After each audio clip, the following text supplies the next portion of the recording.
ڈھلتی ہوئی سپہر شام سے گلے آن ملی تھی۔ سڑکیں جو دوپہر کے وقت ذرا سی دیر کے لیے ویران ہوئی تھیں، پھر سے اپنے سینے پہ لوگوں کا بوجھ اٹھائے ہوئی تھیں۔ زندگی رواں تھی۔ ٹھیلے والے اپنے ٹھیلوں کو گھسیٹتے ہوئے اونچی آواز میں آوازیں لگاتے ہوئے گزر رہے تھے۔ کہیں کوئی پھل فروش اپنے گلے کا تمام تر زور لگا کر پاس سے گزرتے ہوئے لوگوں کو اپنے پھلوں کی سمت متوجہ کرنے کی ہر ممکن کوشش کر رہے تھے، تو وہیں چیخوں کے ساتھ گاڑیاں اور موٹر سائیکلیں تیزی سے گزرتی ہوئی آ جا رہی تھیں۔ وہ کچھ دیر پہلے ہی آفس آف کر کے نکلی تھی، جانے کیوں اس کا دل گھر جانے کے بجائے سڑک پہ چلتی گہما گہمی دیکھنے کو مچل اٹھتا تھا۔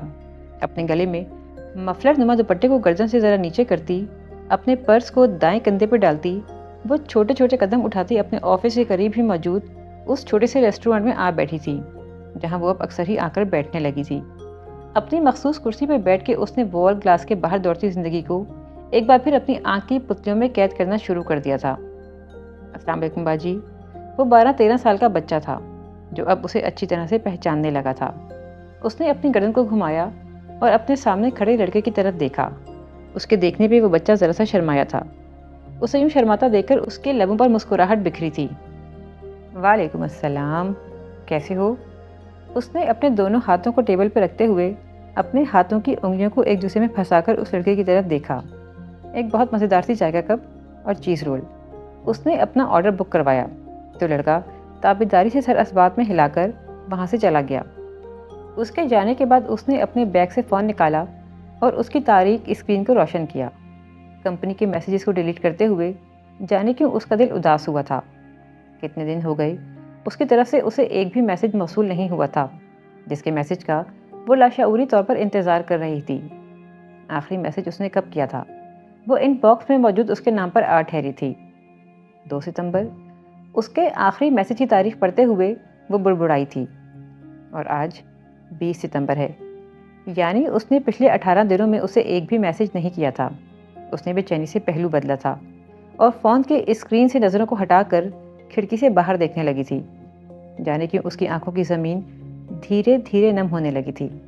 اس نے ضبط کرنے کی کوشش کرتے ہوئے اپنے حلق میں جمع ہونے والے نمکین پانی کے گولے کو حلق سے نیچے اتارا، پھر گردن گھما کر اپنے سامنے چائے کے کپ اور پلیٹ کو سجاتے ہوئے لڑکے کی طرف دیکھا۔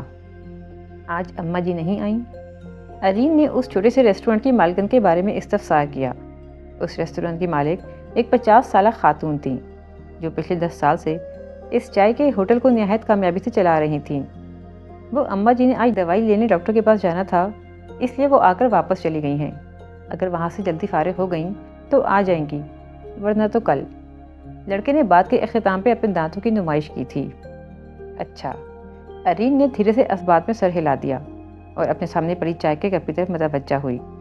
ایک گھونٹ حلق سے اتارنے کے بعد ارین نے چائے کا کپ رکھا اور خود چیز رول اٹھا کر اس کے کناروں کو دانتوں سے کترنے لگی تھی۔ السلام علیکم۔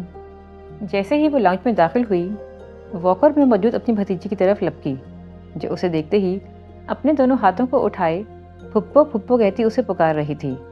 پھپھو کی جان، پھپھو کی لاڈو۔ ارین نے کندھے پہ لٹکتے پرس کو صوفے کی طرف اچھالا اور فرحت بیگم کے پاس واکر میں موجود حور کو گود میں اٹھا لیا۔ آج تم پھر اتنی دیر سے گھر واپس آئی ہو؟ کتنی بار کہا ہے آفس کے بعد سیدھی گھر آ جایا کرو۔ آخر اماں جی ریسٹورینٹ کی چائے میں ایسا کیا ہے جو وہاں کی چائے پینا لازم ٹھہرا؟ گھر آ کر بھی تو چائے پی جا سکتی ہے۔ پتہ بھی ہے میرا، ماں کا دل ہے، ذرا سی دیر ہو جائے تو گھبرانے لگتا ہے، لیکن تمہیں کیا پرواہ؟ فرحت بیگم نے ارین کو گھورتے ہوئے کہا تو وہ مسکرا کر اپنی گود میں حور کو لے کر ان کے پاس آ بیٹھی۔ کسی دن آپ کو بھی اماں جی ریسٹورینٹ کی چائے پلوانے کے لیے لے کر جاؤں گی۔ ایک بار آپ نے چائے پی لی، بس پھر خود ہی ضد کیا کریں گی کہ مجھے بھی اماں جی کی چائے پلوا لاؤ۔ اے ہٹو، جانے دنیا کو کیا ہو گیا ہے؟ بھلا کسی عورت نے بھی ایسے کام کیے ہیں کہ چائے کا ہوٹل ہی بنا کر بیٹھ گئیں؟ کرنے کو 1000 کام ہوتے ہیں، اور ان 1000 کاموں میں تمہاری اس اماں جی کو یہی ایک کام سوجا ہے۔ فرحت بیگم نے کہتے ہوئے اپنے ہاتھ کے ساتھ ساتھ سر کو بھی جھٹکا دیا تو ارین دھیرے سے مسکرا دی۔ مزے کی بات بتاؤں آپ کو، اس روڈ پہ زیادہ ویمن ہاسٹلز اور گرلز کالج کے ساتھ ساتھ آفس کی بلڈنگ بھی موجود ہیں، اور زیادہ تر اماں جی کے ریسٹورینٹ میں ورکنگ خواتین کی آمد ہوتی ہے۔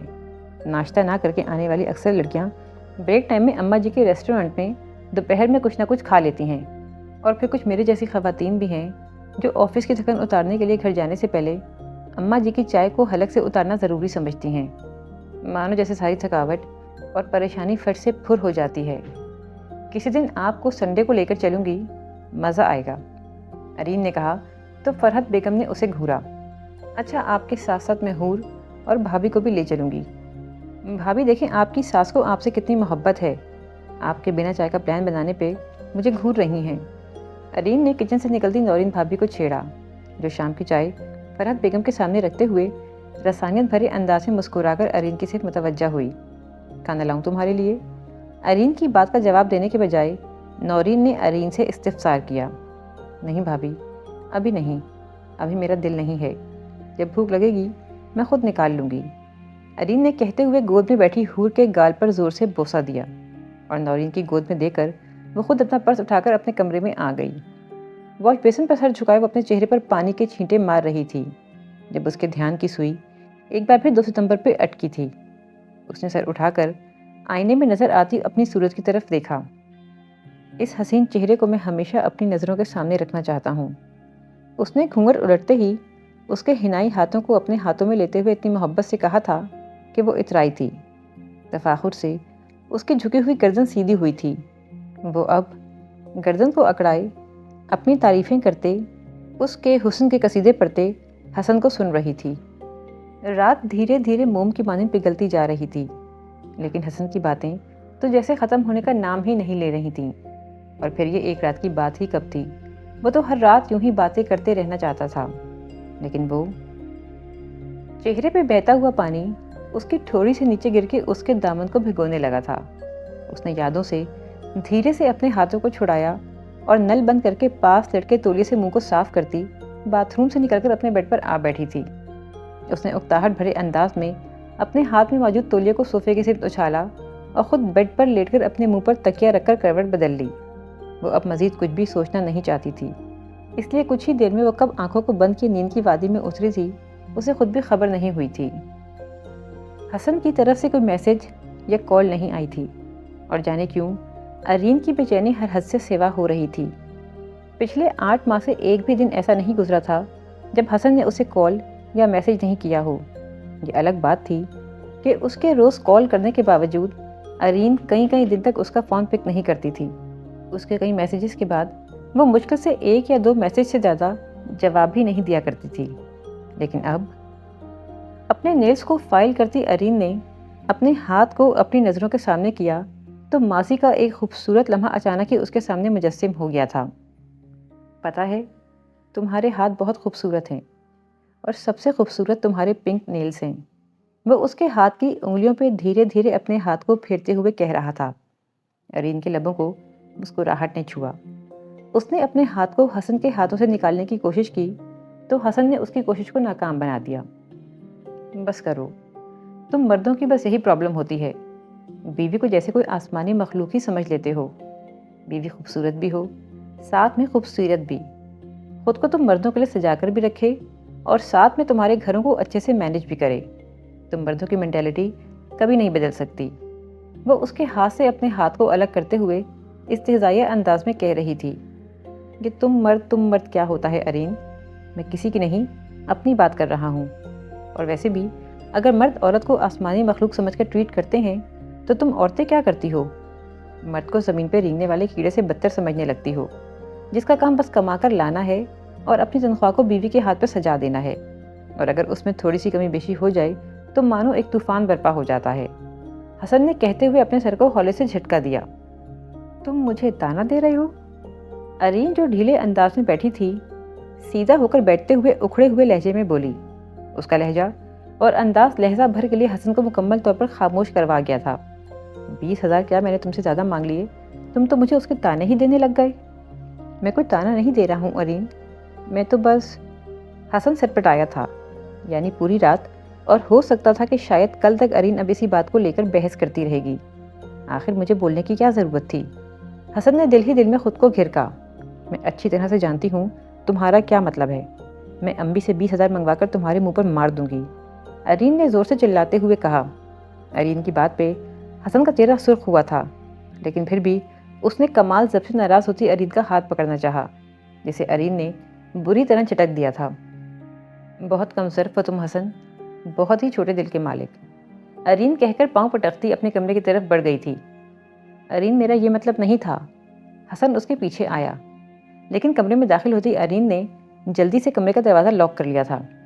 ارین پلیز یار، اچھا آئی ایم سوری۔ حسن نے دروازہ کھٹکھٹاتے ہوئے ارین سے معافی مانگی تھی۔ نہیں چاہیے مجھے تمہاری کوئی بھی سوری، ارین نے دروازے کے عقب سے چلا کر کہا۔ ارین بات تو سنو۔ حسن کا لہجہ ملتجیانہ انداز میں ڈھلا تھا، اور اب حسن جانتا تھا وہ چاہے ساری رات بھی یہاں کھڑے ہو کر دروازے پہ دستک دیتا رہے گا، تب بھی یہ بند دروازہ اب صبح سے پہلے کھلنے والا نہیں تھا۔ اسی لیے وہ 10 منٹ دستک دینے کے بعد واپس لاؤنج میں پڑے صوفے پر آ کر لیٹ گیا تھا اور وہیں صوفے پر سو چکا تھا۔ ارین، ارین، فرحت بیگم کی آواز پہ ماضی میں کھوئی ہوئی ارین بری طرح اپنے خیالوں سے نکلی تھی، اور اب استفہامیہ نظروں سے فرحت بیگم کے چہرے کی طرف دیکھ رہی تھی۔ کون سے خیالوں میں گم ہو تم؟ کب سے تمہیں آوازیں دے رہی ہوں؟ فرحت بیگم نے بیٹی کو ہولے سے ڈانٹا۔ کچھ نہیں، ارین نے نفی میں سر ہلاتے ہوئے اپنے ہاتھ میں موجود فائلز کو سائڈ ٹیبل پر رکھا اور اپنے بالوں کا جوڑا بنا کر ان میں کیچر لگانے لگی تھی۔ کون سے خیالوں میں کھوئی ہوئی ہو؟ میں 3-4 دن سے نوٹ کر رہی ہوں، کوئی پریشانی ہے کیا؟ فرحت کے لہجے سے بیٹی کے لیے فکر مندی عیاں ہوئی۔ امی، حسن نے بہت دنوں سے نہ تو مجھ سے کوئی میسج کیا ہے، نہ ہی کوئی کال کی ہے۔ ارین کا لہجہ اور آنکھیں بیک وقت بھیگی تھیں۔ تو فرحت بیگم کو بیٹی کی پریشانی سمجھ میں نہیں آئی تھی۔ تو امی کہیں حسن… بس کرو ارین، کہ تم جیسی لڑکیاں ہوتی ہیں جو حسن جیسے مردوں کو سر پہ چڑھاتی ہیں، انہیں یہ بتاتی ہیں کہ ان کے بغیر رہنا ممکن نہیں ہے۔ یہ تو شکر کرو تمہیں ہمارے جیسے ماں باپ اور پیار کرنے والے 3 بھائی ملے ہیں جو تم پہ ہر وقت جان کو چھڑکنے کے لیے تیار رہتے ہیں۔ کیا کمی ہے تمہیں؟ اپنی مرضی کی جاب کر رہی ہو، اپنی مرضی سے سوتی جاگتی ہو، پھر بھی تم اداس ہو۔ میں نے کبھی تمہیں روایتی ماں کی طرح یہ نہیں کہا کہ شادی ہو گئی ہے تمہاری، اب اپنے سسرال والوں اور شوہر کی ہر ناجائز بات کو برداشت کرنا۔ کچھ بھی ظلم اور زیادتی ہو تمہارے ساتھ تو کبھی پلٹ کر ہمارے گھر مت آنا۔ میری ایسی چھوٹی سوچ نہیں ہے، اگر ہوتی تو تم آج وہاں حسن کی مار کھا رہی ہوتی، اس کے طعنے سنتی اور اس کی باتیں برداشت کرتی۔ پھر بھی تمہیں مجھ سے شکایت ہوتی کہ میں ماں ہو کر تمہارا ساتھ نہیں دے رہی۔ اگر میں روایتی ماں نہیں بن رہی نا، تو تم بھی روایتی عورت مت بنو۔ اپنے حق کے لیے کھڑی ہو اور مضبوطی سے کھڑی رہو۔ تم میں کوئی کمی نہیں ہے، پڑھی لکھی ہو، اچھی نوکری کر رہی ہو، خود مختار ہو، تو پھر کیوں ایسی جاہل لڑکیوں کے جیسی باتیں کرتی ہو؟ فرحت نے بات کے اختتام پر بیٹی کو گھورا۔ نہیں امی، میں تو ایسے ہی کہہ رہی تھی۔ ارین نے گڑبڑا کر ماں سے نظریں چرائیں اور اٹھ کر اپنے کمرے میں آ گئی۔ ٹھیک تو کہہ رہی ہیں امی، میں کیوں ایسے پریشان ہو رہی ہوں؟ نہیں تو نہ صحیح، اگر حسن کو میری پرواہ نہیں ہے تو میں کیوں اس کی پرواہ کروں؟ ارین نے بڑبڑاتے ہوئے ذرا سا جھک کر آئینے میں نظر آتے اپنے عکس کو دیکھا۔ آئی بروز بڑھ رہی ہیں، اس نے بھووں پر انگلی پھیرتے ہوئے کہا، اور پھر پارلر جانے کا سوچ کر آئینے کے سامنے سے ہٹ گئی۔ چینج کرنے کے بعد وہ اپنے کمرے سے نکلی تو فرحت بیگم لاؤنج میں نہیں تھیں، وہ شکیلہ کو بتا کر گھر سے نکل آئی تھی۔ فیشل کروانے اور آئی بروز بنوانے کے بعد جانے اس نے کیوں اپنی گاڑی کا رخ گھر کی سمت موڑنے کے بجائے اماں جی کے ریسٹورنٹ کی طرف موڑ دیا تھا۔ باجی آج تو آپ کا آفس بند ہے، پھر بھی آپ آ گئیں؟ سجاد نے اسے دیکھتے ہی اپنے دانت نگوستے ہوئے کہا۔ اماں جی کو بتاؤں، آپ کا یہ ویٹر کسٹمر کو بھگانے کی کوشش کر رہا ہے؟ ارین نے شرارتی انداز میں سجاد سے کہا۔ ارے نہیں نہیں باجی، میں تو ایسے ہی کہہ رہا ہوں، آئیں آئیں، سجاد نے جلدی سے کہا تو ارین ہنستی ہوئی اپنی مخصوص کرسی پہ آ بیٹھی تھی۔ اتوار کی وجہ سے ریسٹورنٹ کے ساتھ ساتھ باہر سڑک پر ٹریفک بہت کم تھی۔ ورکنگ ڈیز میں سڑک پر چلنا جیسے محال ہو جاتا تھا، اور اس وقت ارین نے اپنے سر کو جھٹکا اور ریسٹورنٹ میں داخل ہوتے لڑکے کی طرف متوجہ ہوئی، جو تیزی سے ریسٹورنٹ کے اندرونی حصے کی جانب بڑھا تھا۔ ابھی چند منٹ ہی گزرے تھے جب وہ لڑکا اندرونی حصے سے باہر نکلا۔ اماں جی بھی ہانپتی کانپتی اس لڑکے کے پیچھے لپکی تھیں۔ ارے بلال، میری بات تو سنو۔ لیکن بوڑھے قدم جوان قدموں کا کہاں مقابلہ کر سکتے تھے؟ وہ لڑکا اب ریسٹورنٹ سے جا چکا تھا اور اماں جی تھکے قدموں سے چلتے ہوئے کاؤنٹر کے قریب پڑی کرسی پر بیٹھ گئی تھیں۔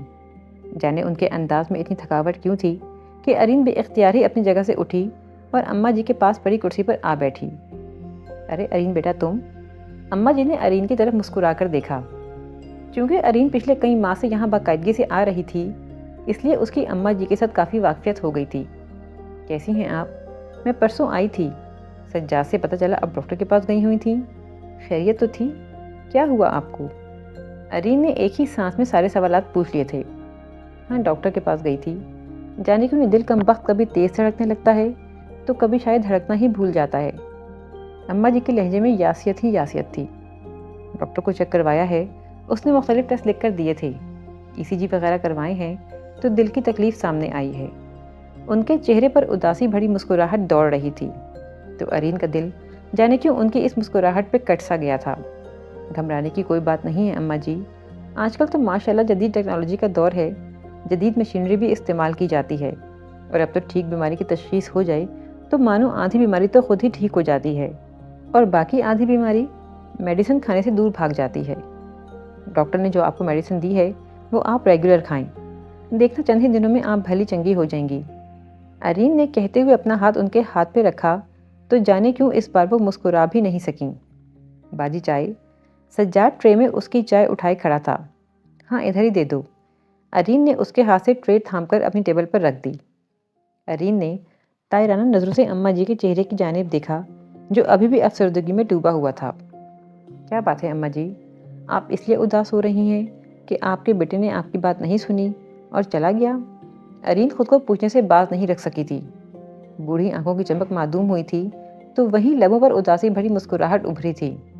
وہ میرا بیٹا نہیں ہے، بھتیجا ہے، اماں جی نے آہستگی سے کہا۔ او اچھا۔ ارین کے لب ہلے۔ وقت بہت ظالم بھی ہے اور بہت بڑا استاد بھی ہے بیٹا، اور انسان بڑا ہی نادان اور کم عقل۔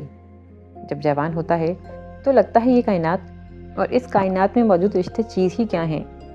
ٹھوکر سے راہ میں آئے پتھر کی مانند رشتوں کو اگر زندگی سے ہٹا بھی دیا جائے تو کیا فرق پڑتا ہے؟ تسخیر کرنے کے لیے پاس ایک جہان ہے، لیکن انسان کی وہی کم عقلی وقت کے ساتھ اسے بتاتی ہے کہ انسان کتنا نادان ہے، کس قدر نادان۔ جن رشتوں کو راہ میں پڑے پتھر اور کنکر سمجھ کر اپنے راستے سے ہٹایا تھا، وقت گزرنے کے ساتھ ان کی تلاش میں واپسی کا سفر کتنی بار کیا جائے، وہ پتھر پارس بن کر کسی اور کی زندگی میں شامل ہو چکے ہوتے ہیں۔ ہماری اس راستے پر کوئی جگہ نہیں بچتی، ہمیں اس راہ میں کوئی ذاتی راہ نہیں ملتا۔ پھر وہی ہوتا ہے بیٹا جو آج میرے ساتھ ہو رہا ہے۔ دل کی شریانیں کام کرنا نہیں چھوڑ رہی، بلکہ دل پر موجود بوجھ کا بار ہر گزرتے دن کے ساتھ بڑھتا جا رہا ہے، اور بیچارہ دل بھی کیا کرے، کب تک اس بار کو اٹھائے دھڑکتا رہے۔ جب ہم انسان تھک جاتے ہیں تو انسانی اعضاء بھی تھکنے لگتے ہیں۔ تھکاوٹ ہے بیٹا، دل میں، روح میں۔ گزرا ماضی گزرتے وقت کے ساتھ پھر سے حال میں شامل ہو جائے نا تو بہت نقصان ہوتا ہے، بہت خسارہ حصے میں آتا ہے۔ اماں جی بولتے بولتے جیسے تھک سی گئی تھیں، اور ارین کا دل جیسے کسی نے مٹھی میں لے کر زور سے بند کیا تھا۔ اماں جی، اس سے پہلے وہ ان سے کوئی بات کرتی، اماں جی اپنے گھٹنوں پر زور دے کر اٹھتے ہوئے ہوٹل کے اندرونی حصے کی طرف چلی گئیں، جہاں وہ سجاد کو چند ہدایات دینے کے بعد چپ چاپ ہوٹل سے باہر جانے والے راستے کی طرف بڑھ گئیں۔ ارین نے ہڑبڑا کر چائے کے ٹھنڈے گھونٹ کو اپنے حلق سے نیچے اتارا اور کاؤنٹر پر موجود سجاد کو پیمنٹ کر کے وہ خود بھی ہوٹل کے بیرونی دروازے کی طرف بڑھ گئی تھی۔ فٹ پاتھ پہ کچھ دور ہی اماں جی چھوٹے چھوٹے قدم اٹھاتی ہوئی جا رہی تھیں۔ ارین نے اپنے قدموں کی رفتار کو تیز کیا اور جلد ہی اماں جی کے قریب آ کر ان کے ساتھ چلنے لگی۔ اماں جی نے رک کر اپنے ساتھ چلتی ارین کی طرف اپنی آنکھوں کو سکیڑ کر دیکھا۔ کہاں جانا ہے اماں جی آپ نے؟ آئیں میں آپ کو چھوڑ دیتی ہوں، ارین نے محبت بھرے لہجے میں کہا، تو اماں جی نے چند لمحے سوچا اور اسبات میں سر ہلا دیا۔ آپ یہیں رکیں، میں اپنی گاڑی لے آتی ہوں، ارین نے کہا، اور کچھ ہی دیر میں وہ ہوٹل کے قریب پارک کی ہوئی اپنی گاڑی ڈرائیو کرتی فٹ پاتھ پہ کھڑی اماں جی کے قریب لے آئی اور اماں جی کے لیے گاڑی کا فرنٹ ڈور کھول دیا۔ کہاں جانا ہے اماں جی آپ نے؟ گاڑی اسٹارٹ کرتے ہوئے ارین نے ان سے سوال کیا۔ کسی ایسی جگہ جہاں زندگی نہ ہو، یادوں کی تکلیف نہ ہو، ماضی کی باز کش نہ ہو، کیا مجھے کسی ایسی جگہ لے جا سکتی ہو؟ حسرتوں کے کتنے دیے اماں جی کی آنکھوں میں جل اٹھے تھے۔ ارین سن سی انہیں دیکھ رہی تھی، یہاں تک کہ وہ اپنے پیچھے موجود گاڑی کے ہارن پر بری طرح چونکی اور گاڑی کو اسٹارٹ کر کے راستے پر نظریں جما کر ڈرائیونگ کرنے لگی تھی۔ ارین اماں جی کو اپنے ساتھ قریبی پارک میں لے آئی تھی۔ اکتوبر کا اوائل تھا، ٹھنڈی ٹھنڈی ہوا چل رہی تھی۔ وہ اماں جی کے ہاتھ تھامے پھولوں کی کیاریوں کے بیچ بنے اس سنگی بینچ کے قریب آئی۔ آپ یہاں بیٹھیں، میں بس 5 منٹ میں آتی ہوں، ارین نے اماں جی سے کہا تو وہ اسبات میں سر ہلاتی بینچ پر بیٹھ گئی تھیں۔ ارین گئی اور 2 فریش جوس کا گلاس تھامے واپس آئی۔ اماں جی گھاس پہ گرے پھولوں کی پتیوں کو جمع کر کے بینچ پر رکھ رہی تھیں، جنہیں شرارتی ہوا آتے جاتے پھر سے گھاس پہ گرا دیتی تھی۔ ارے اماں جی، ارین مسکرائی تھی، آپ یہاں بیٹھیں، میں اکٹھے کر دیتی ہوں، ارین نے جوس کا گلاس ان کی طرف بڑھاتے ہوئے کہا تو انہوں نے دھیرے سے نفی میں سر ہلا دیا اور اپنے ہاتھ میں موجود سفید گلاب کی پتیوں کو فضا میں اچھال دیا۔ ارے کیوں، آپ کو اچھی لگ رہی ہیں نا، میں آپ کو اکٹھی کر دیتی ہوں، ارین نے ضد کی۔ تب بھی انہوں نے اپنے سر کو نفی میں ہلا دیا۔ آپ کو کیا ہوا ہے اماں جی، میں نے کبھی آپ کو اتنا اداس نہیں دیکھا۔ اداسی تو میری سنگی سہیلی کی جیسی ہے بیٹا، ہاں کہہ سکتی ہو، اداسی کو چھپانے نہیں بلکہ اپنی غلطیاں چھپانے کا سلیقہ سیکھ لیا تھا۔ لیکن اب اماں جی کی آنکھیں آنسوؤں سے بھری تھیں۔ اب ان غلطیوں کی پاداش میں ہونے والے نقصان کا احساس ضبط کے ہر بند کو توڑ دیتا ہے۔ کاش میرے بس میں ہوتا تو میں، آنسو قطروں کی صورت ان کے بوڑھے چہرے پر بکھرنے لگے تھے، کاش گزرا وقت واپس آ جاتا، کچھ نہ صحیح مجھے اس سے معافی مانگنے کا موقع ہی مل جاتا، لیکن نہ وقت پلٹ سکتا ہے اور نہ ہی مجھے وہ مل سکتا ہے۔ کون اور کس بات کی معافی؟ ارین الجھی تھی تو اماں جی نے اپنی بوڑھی آنکھوں میں موجود نمکین پانی کو اپنی چادر کے کونے میں جذب کیا تھا اور ارین کے چہرے کی طرف دیکھا تھا۔ میں نے تمہیں اکثر اپنے کیفے میں کرسی پر بیٹھ کر گھنٹوں اپنے فون کی اسکرین کو دیکھتے ہوئے دیکھا ہے، کیا تم کسی کے فون یا میسج کا انتظار کرتی ہو؟ اماں نے اس سے سوال کیا تو ارین نے اپنی آنکھوں میں در آنے والی نمی کو سر جھکا کر چھپانے کی کوشش کی، لیکن وہ اپنی اس کوشش میں ناکام ٹھہری تھی۔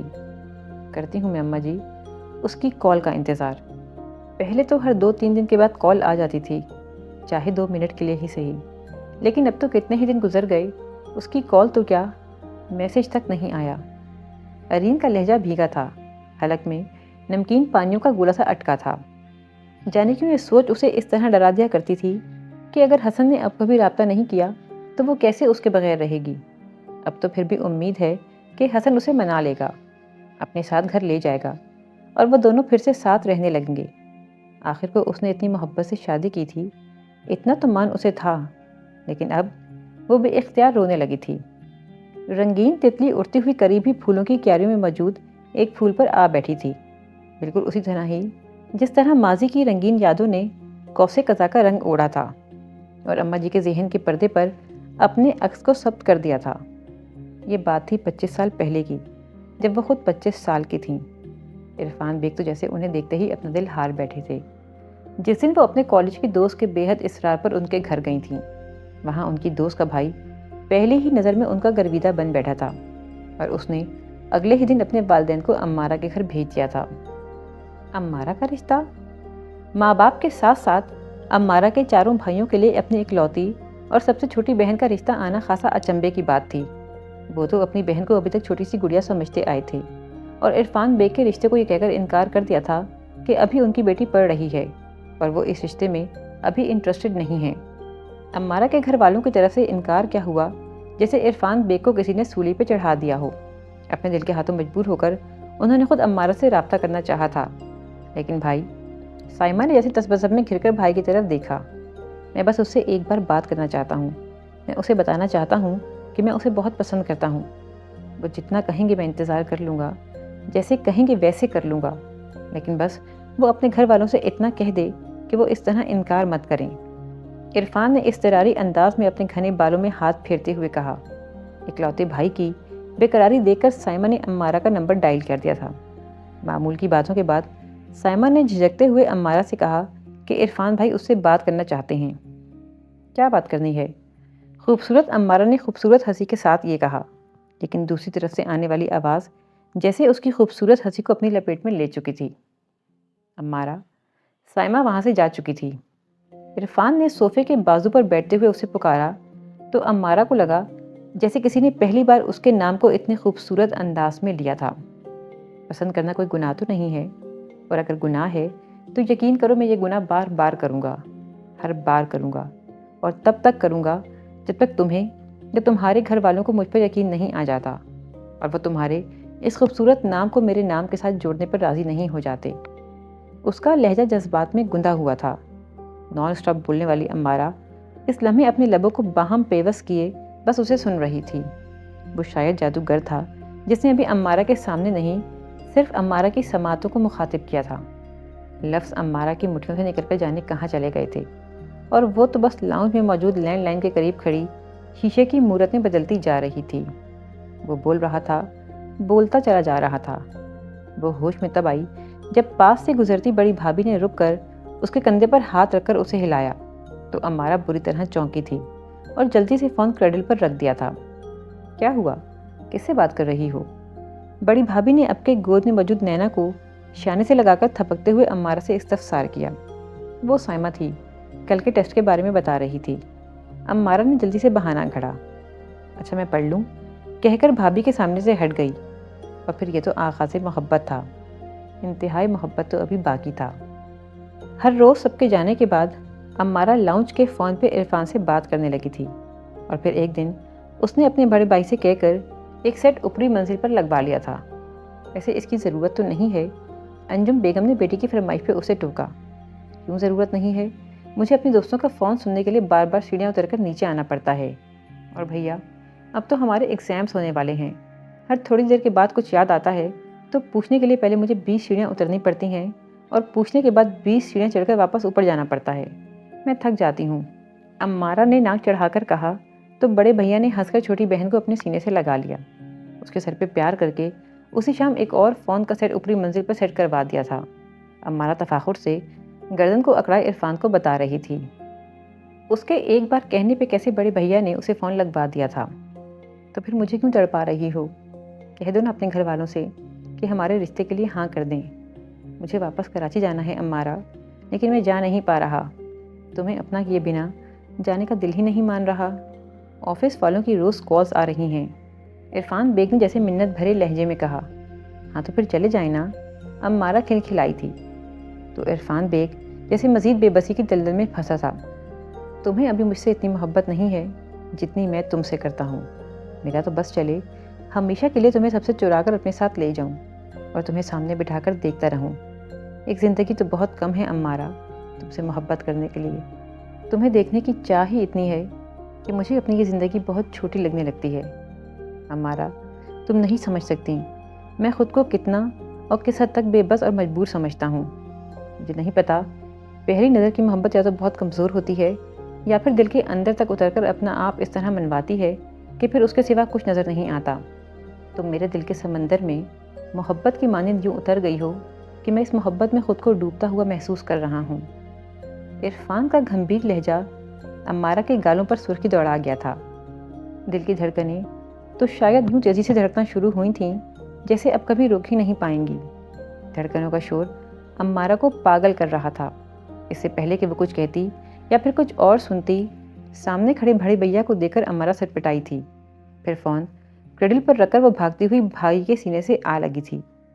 میں اس سے بہت محبت کرتی ہوں بڑے بھیا، وہ روتے ہوئے اپنے بھائی کو بتا رہی تھی۔ کس سے؟ بڑے بھیا نے اسے دونوں شانوں سے تھامتے ہوئے اپنے سامنے کیا تھا۔ عرفان بیگ سے۔ امارہ نے نظریں جھکا کر بھائی سے اپنے دل کی بات کہہ دی تھی، اور وہ بڑے بھیا نے اس سے سوال کیا تھا۔ وہ تو مجھ سے بھی زیادہ مجھ سے محبت کرتا ہے بھیا۔ امارہ کے لب کپ کپائے تھے۔ لاڈلی بہن کے چہرے کو کتنی دیر تک دیکھتے رہنے کے بعد بڑے بھیا نے اس کے سر پر ہاتھ رکھ دیا تھا، اور پھر اگلے ہی دن عرفان کو اپنے والدین کے ہمراہ اپنے گھر بلا لیا تھا۔ پہلے جو اس رشتے کو سرسری سا سننے کے بعد انکار کر دیا گیا تھا، اب جب غور کیا گیا تو عرفان بیگ ان سب کو اپنی بہن کے لحاظ سے بہترین لگا۔ وہ پڑھا لکھا تھا اور ایٹامک انرجی میں جاب کر رہا تھا۔ وہ 2 ہی بہن بھائی تھے اور ماں باپ، یعنی چھوٹی سی فیملی تھی، اور وہ سب چاہتے بھی یہی تھے کہ امارہ کی شادی چھوٹی سی فیملی میں ہو تاکہ اسے سسرالی جھنجھٹوں میں نہیں پڑنا پڑے۔ اور اس سب میں جو بات سب سے زیادہ اچھی تھی وہ عرفان کا امارہ سے محبت کرنا تھا۔ امارہ ہمیں بہت پیاری ہے، خود سے بھی زیادہ پیاری ہے، اور اپنی اولاد سے بھی زیادہ۔ ہم کبھی اس کی آنکھ میں آنسو تو دور نمی تک برداشت نہیں کریں گے، بڑے بھیا نے عرفان سے کہا تھا۔ میں کبھی ایسا ہونے ہی نہیں دوں گا، مجھ پہ یقین رکھیں۔ عرفان کا لہجہ مضبوط تھا تو بڑے بھیا نے اپنے والدین کی طرف دیکھا۔